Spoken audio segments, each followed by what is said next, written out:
I made this non-alcoholic beer. Homebrew City, homebrewing in the Brew City. This is the Northern Brewer Watermelon Wheat NA beer kit, sans the watermelon, because I don't know if you've noticed, it's the middle of winter. I don't want a fruity wheat beer. But I am thoroughly enjoying this little beer that I got to make myself.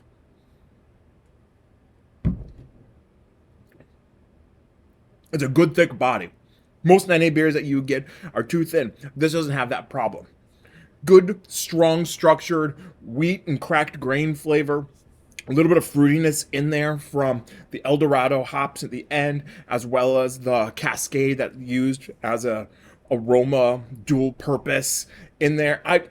This is a good beer. There are so many different ways you can make an NA beer that don't require you to do what the pros do with their RO filters and vacuum distillation techniques. Now, you don't want to spend thousands of dollars on this fun hobby.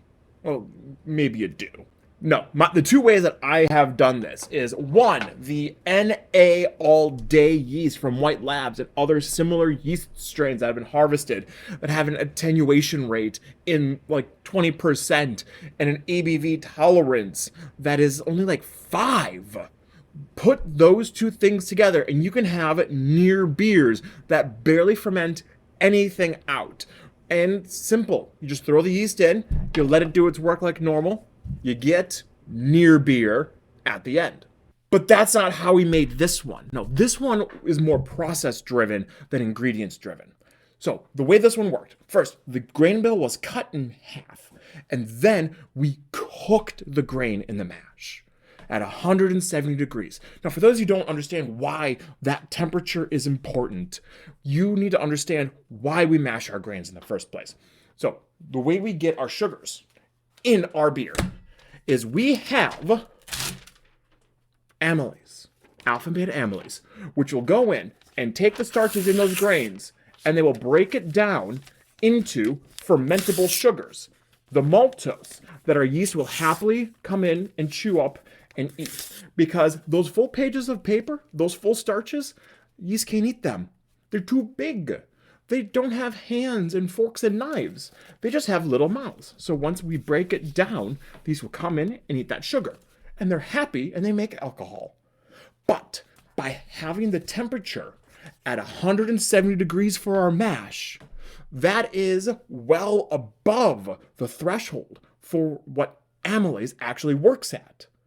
Beta amylase starts around 140 degrees, and alpha amylase stops around 165. So instead of these nice little bites, you have the full sheets, the full starches, and the yeast can't do anything with it, which means we have limited sugars available for our yeast to consume. It's brilliant, and I love it. And because it's such a strong, hot mash, the extra tannins it pulls helps build up the body, and you don't have to leave it in there for extended periods of time. It was a 15-minute mash. Let's clean this up a little bit. The next stage of this process looks very familiar. It's a short 15-minute boil, Cascade for a dual purpose bittering and aroma. Boil it as normal, start cooling it as normal, whirlpool with Eldorado as normal. But when it gets down to temperature, we have to do one very specific task as well. Because our yeast aren't operated in here, because we're not really fermenting, we need to make sure we have other preservatives in there, because the yeast aren't going to create it. Because when I took the pH of this, I was around 5.4. That, for those of you who don't know, is a botulism danger zone. So we just started dosing and dosing and dosing with food-safe acids until I got down to a suitable and appropriate 3.8. Because I don't want to worry about this guy, and neither do you. Once our pH is set up, we pitch our yeast like normal, we take our gravity readings as normal, we ferment it like normal, give it about 2 weeks, take more measurements, and if you look carefully, my numbers are off by a little bit. OG was a little high, final gravity a little low. This beer is technically not NA. Because my readings are correct, this came in at 0.6%. 0.1%. too high to be officially non-alcoholic. So this is a near beer. It is not non-alcoholic, but good thing we're not selling it, right?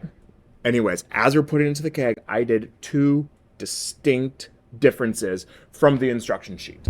The first that I did was I dosed it with potassium metabisulfite and potassium sorbate. I wanted to make sure that this keg was going to last. And because of my history in mead and winemaking, I knew that these were good tools to help assist the longevity of this beer. Because you know what? This beer, it's making it to 3 different events. And I want to make sure it gets back to me in good condition so I can keep enjoying it after those events. I will make one point. This beer is not perfect. I want to make some changes to it. It's a good base beer. But the number one thing that I think could make this better is the watermelon flavoring I skipped. That's the second thing that I didn't do according to the sheets. Because I wanted to see what this beer tasted like as is. So I skipped the watermelon because I was a little afraid of this watermelon flavoring in the middle of winter. And it's my fault. It's my fault. It's completely my fault. This would have been better with the watermelon than as is. It's still a good beer. I'm still thoroughly enjoying it. Everyone I've given it to at the homebrew club, at the other events, are enjoying it. But it would have been better with watermelon. Not because it is middle of winter. What I probably would have done instead of watermelon, personally, I probably would have done something like Mosaic in the whirlpool with the Eldorado. Give it a little bit more earth and citrus notes in there, a little bit more hop characteristic. I think that would also benefit this greatly. But that is a personal problem that I have put on myself by not following the instructions exactly as written, to my own detriment. So, you know what? Cheers. Thank you, Northern Brewer. Stay safe, stay sane, stay hydrated.